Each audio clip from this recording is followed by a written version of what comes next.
આ છે સંબંધોમાં મર્યાદા અને સમજદારીના સાચા અર્થ પર એક સંક્ષિપ્ત નજર.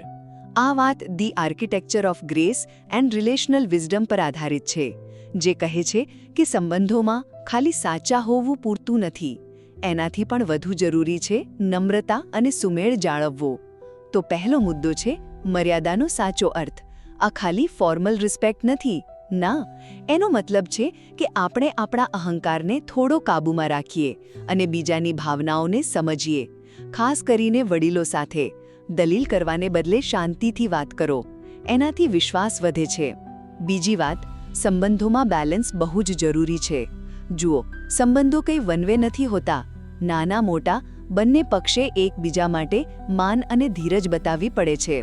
ક્યારેક છે ને શાંતિ માટે પોતાની વાત પડતી મૂકવી પડે, અને આ લવચિકતા જ સંબંધોને મજબૂત બનાવે છે. અને છેલ્લે, કોઈની ભૂલને જાહેરમાં ક્યારે ઉજાગર ન કરો. જ્યારે તમે કોઈને બધાની સામે ઠપકો આપો છો, ત્યારે એ અપમાન જેવું લાગે છે અને સંબંધોમાં તિરાડ પડી શકે છે. આવી વાતો હંમેશા પ્રેમથી અને ખાનગીમાં થવી જોઈએ. એનાથી સંબંધ વધુ ગાઢ બને છે.